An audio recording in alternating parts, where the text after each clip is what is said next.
Serial मन अति सुंदर के आने वाले ट्रैक में अब जहां पर एक तरफ तो राध्या मचाने वाली है धमाल, क्योंकि राध्या ने जैसे ही पानी डाला रश्मि जी के ऊपर, वहां पर मौजूद सभी लोग बेहद हैरान हो गए कि आखिरकार ये राध्या ने कर क्या दिया। हैरान तो हम लोग भी हो गए थे कि आखिरकार यह कैसा ट्रीटमेंट हो गया, लेकिन फिलहाल जो राध्या ने किया वो बिल्कुल जरूरी था और ठीक था। उस समय के हिसाब से राध्या ने जो पानी डाला और उनका टेम्परेचर कंट्रोल कर लिया रजनी जी का, बस इस वजह से रजनी जी की जान बचने वाली है। यानी कि डॉक्टर पहुंचने वाले हैं सीधे अब रजनी जी के पास में और पहुंचकर उन्हें जैसे ही देखेंगे, ट्रीटमेंट देखेंगे, तो वह देखेंगे कि इन्हें पानी डालकर गीला कर दिया गया है, जिसकी वजह से इनका टेम्परेचर भी कंट्रोल में आया है और इनकी तबीयत में सुधार आ गया है।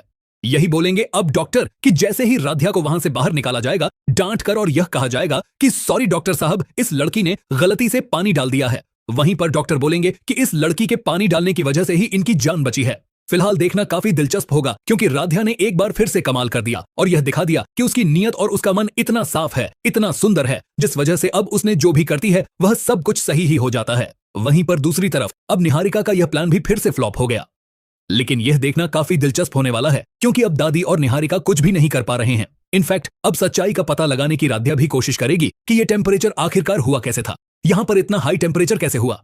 खैर यह तो बात रही इस इंसिडेंस की, लेकिन इसके बाद में जो होने वाला है वो हम सबको बहुत ज्यादा शॉक करने वाला है, क्योंकि आने वाले ट्रैक में अब कुछ दवाइयां ऐसी दी जाएंगी रजनी जी को जिसकी वजह से रजनी जी की तबीयत गड़बड़ा जाए। लेकिन इसमें भी प्रथम देख लेगा हाथों निहारिका को गड़बड़ करते हुए, जिसके बाद में राध्या के ऊपर तो नहीं लेकिन निहारिका के ऊपर जरूर सवाल खड़े हो जाएंगे। घर के हॉल में अचानक हलचल मच जाती है जब राध्या डर के मारे एक बाल्टी उठाकर रजनी के ऊपर पानी डाल देती है। पानी पड़ते ही रजनी हल्का सा हिल जाती है। यह देखकर प्रथम का गुस्सा 7वें आसमान पर पहुंच जाता है। वह गुस्से में चिल्लाता है, तुम्हें थोड़ा भी अक्ल नहीं है क्या? ऐसे कोई मरीज को पानी डालता है? इसी मौके का फायदा उठाते हुए दादी आगे बढ़ जाती हैं। उनके हाथ में एक छोटा सा मिट्टी का कलश होता है जिस पर लाल कपड़ा बंधा होता है। दादी भारी आवाज में कहती हैं, प्रथम, अगर यही लड़की घर में रही तो एक दिन सच में तुम्हारी मां की अर्थी उठेगी। यह कलश रख लो, शायद जल्दी जरूरत पड़ जाए। पूरे घर में सन्नाटा छा जाता है। निहारिका अंदर ही अंदर मुस्कुरा रही होती है, क्योंकि उसे लगता है कि अब राध्या को घर से बाहर निकाल दिया जाएगा। लेकिन कहानी यहीं से नया मोड़ लेती है। नया ट्विस्ट कुछ देर बाद राध्या रजनी के पास बैठकर उन्हें कपड़े से पोंछ रही होती है। वह धीरे धीरे कहती है, मां आप ठीक हो जाइए, मैं कुछ गलत नहीं होने दूंगी। तभी दादी और निहारिका वहां पहुंचती हैं।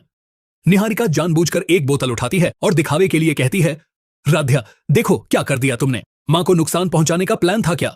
उसी वक्त वह बोतल से कुछ तरल गिरा देती है। सबको लगता है कि राध्या ही पानी डाल रही थी, लेकिन असल में वह बोतल निहारिका की लाई हुई